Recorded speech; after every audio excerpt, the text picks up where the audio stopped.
Developing tonight, Phoenix has landed Zoom. It's the major tech company many had never heard of before COVID-19, but it's now used by so many for work, school, and even virtual happy hours. To learn what this means for the Valley's economy, Team 12's Matt Uris spoke with the CEO of Greater Phoenix Economic Council. Zoom's the type of company that every market wants. Greater Phoenix Economic Council President and CEO Chris Camacho says this deal solidifies Phoenix as one of the top technology markets in the U.S. The company is also expanding in Pittsburgh and promises to hire 500 software engineers between the two cities. We're a force to be reckoned with when it comes to tech jobs. Zoom is a platform that hosts virtual meetings in which everyone can be seen and heard.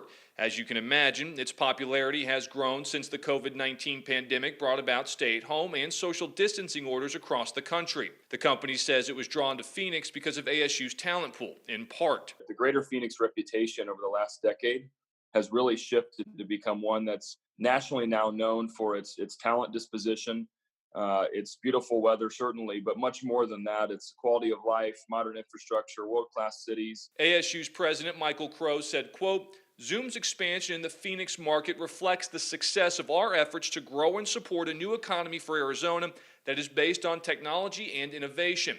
Chris suspects this is just the beginning. Let's continue to cultivate engineering students and connections through applied research with our universities. That's an important way that not only we drive total jobs, but we're going to drive high-wage jobs for our state. Matt Uris, 12 News.